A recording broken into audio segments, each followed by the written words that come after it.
Ya, kita kemudian akan membahas bagaimana kemudian dari sisi keselamatan dan juga dari sisi kendaraan bersama dengan Pak Jusri Pulubuhu dari praktisi keselamatan kendaraan. Pak Jusri, selamat malam.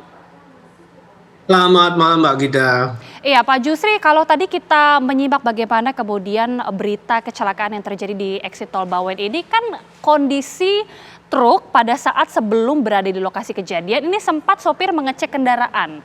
Remnya katanya normal, tapi kemudian pada saat turunan jalan ini sempat kemudian rem ini tidak berfungsi kembali. Jadi sebenarnya seperti apa penjelasannya, Pak?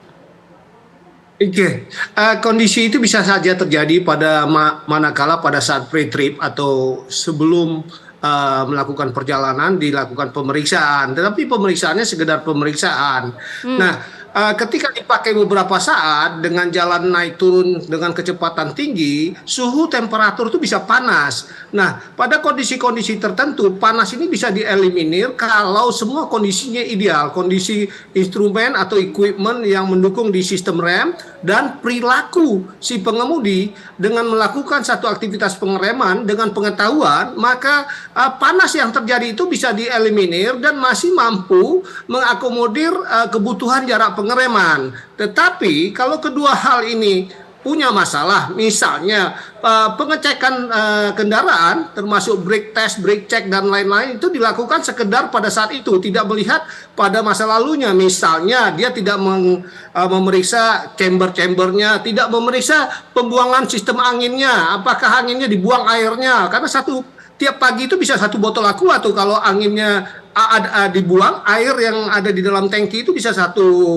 botol aqua. Nah, kemudian ketika misalnya dia tidak ideal dalam melakukan pemeriksaan kendaraan sebelum perjalanan, ditambah perilaku mengemudinya, cara penggunaan remnya selalu menggunakan service brake daripada menggunakan rem exhaust brake atau retarder, karena sistem rem di truk itu berbeda dengan mobil-mobil ringan ya Mbak ya. Nah, ini bisa terjadi. Ingat, kecelakaan ini adalah kesekian kali, padahal pada hari yang sama, jam yang sama, di Bakahuni itu terjadi juga remblong, cuman jenis triknya lebih kecil yaitu ankle. Kalau ini kan sudah tronton. Nah, tapi tidak hype, itu juga tewas, ada yang tewas digilas habis pada malam yang sama ya. Artinya kasus-kasus ini berulang. Seperti yang lalu di Cibubur, berapa orang yang tewas, sedangkan di Rapak, di Balikpapan, berapa belas orang yang tewas. Semuanya disebabkan oleh sesuatu yang merupakan rangkaian yang tidak dilihat hanya penyebab langsung, tetapi harus dilihat dari basic cause-nya, dasarnya, sehingga ada perbaikan-perbaikan yang dilakukan masyarakat. Itu yang perlu kita bangun, pola kesadaran masyarakat, dalam hal ini stakeholder gitu Mbak Diga. Oke, artinya memang penting sekali untuk mengecek kendaraan, tidak hanya sekedar mengecek saja tapi secara menyeluruh begitu ya Pak. Sempat juga menjadi pertanyaan, apakah memang salah satu penyebab kecelakaan ini karena adanya lampu merah kemudian pada jalanan yang menurun. Ini kan kemudian kondisi di exit tol Bawen ada lampu merah pada saat jalanan menurun tersebut Pak. Itu tidak bisa, itu memang barrier ya, tetapi jalan raya itu memang tidak pernah aman kondisinya, situasinya ya. Tapi itu jangan dijadikan alasan seperti kita menghadapi analogi sebuah kondisi jalan licin gitu ya. Apakah licin menjadi faktor? Yes, tapi itu subfaktor, perlu dipahami. Faktor utamanya adalah ketidaksiapan si pengemudi dalam menyikapi medan licin, ketidaksiapan si pengemudi dalam menyikapi lalu lintas yang di depan menurun dan ada lampu merah. Kalau dia sadar dari awal, maka tentu dia bisa berlaku antisipatif. Nah, kembali lagi, dalam antisipatif ini bukan keterampilan, lebih kepada pengetahuan, mindset, behavior yang dipenuhi oleh referensi-referensi pra-mengemudi gitu Mbak ya.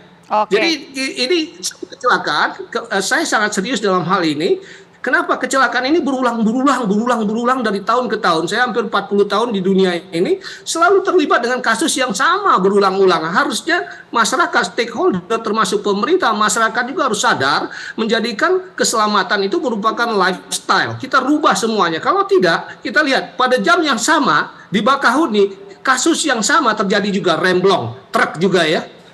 Ada yang tewas juga ya, cuma nggak hype ya, nggak seperti ini karena ada yang rekam. Itu juga ada yang rekam kok. Saya punya rekamannya yang di Bakahuni malam minggu kemarin. Gitu Mbak. Oke, artinya Dan seperti apa kemudian pengecekan kendaraan yang harus dipahami oleh para sopir truk? Karena kan kita melihat cukup banyak ya Pak, ada kecelakaan akibat remblong.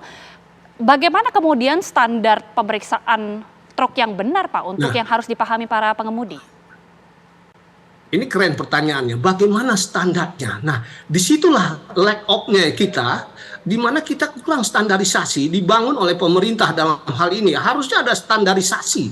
Standarisasi ini harus disosialisasi kepada stakeholder dan harus ada monitoring. Kalau tidak, asal tahu saja untuk tronton atau full air brake. Jadi gini, kalau kita bicara standarisasi, harusnya semua truk angkutan barang dan penumpang atau bus itu harus punya standarisasi pada rem, sistem rem. Rem mana yang diperbolehkan? Jangan sampai rem yang digunakan itu masih yang namanya hidrolis atau kombinasi, belum full air brake. Kalau full air brake jauh, karena di negara-negara asing full air brake merupakan standarisasi untuk bus dan angkutan barang. Ya, kita nggak punya tuh di situ. Harusnya ada. Nah, kemudian kalau ada menjawab pertanyaan kedua, bagaimana kita melakukan? Harus ada prosedur juga yang berdasarkan standarisasi yang mengacu kepada aturan hukum gitu ya. Baik. Nah, harus ada brake test check, brake test check. Itu selalu brake test check. Artinya ada prosedur pengecekan rem. Apa aja itu sangat teknikal sekali. Ya. Misalnya sebelum menjalankan dia harus mengisi angin, membuang angin dulu. Kemudian sebelum membuang angin, dia harus memeriksa toleransi slack adjuster dari camber masing-masing kendaraan. Ini sangat-sangat nggak dipahami oleh banyak orang. Tapi sistem remnya harus diperiksa sedemikian rupa. Dan perlu diketahui untuk memeriksa kendaraan tronton itu, normalnya itu satu pemeriksaan keseluruhan tiap pagi itu minimal 45 menit. Komprehensif ya, 45 menit. Bukan seperti mobil cuma 3 menit, 5 menit gitu ya, 45 menit karena banyak hal yang harus diperiksa karena dimensi, karena muatan, kapasitasnya dan beban kerja daripada truk. Dan itu dilakukan di negara-negara maju seperti Amerika, Eropa dan lain-lain, Mbak. Karena pendekatan untuk pengemudi truk ini sedikit spesifik dibandingkan yang pengemudi kendaraan lain, dan ini harus diperoleh dari pengetahuan dan harus distandarisasi. Nah, pertanyaannya standarisasi dari Mbak Gita tadi itu kita belum. Jadi, kita akan kejadian ini akan berulang. Iya, kita tentunya mengharapkan ini kemudian menjadi atensi dari semua pihak. Tapi terima kasih sekali lagi praktisi keselamatan berkendara Pak Jusri sudah bergabung bersama kami di Apa Kabar Indonesia Malam. Terima kasih Pak, selamat malam.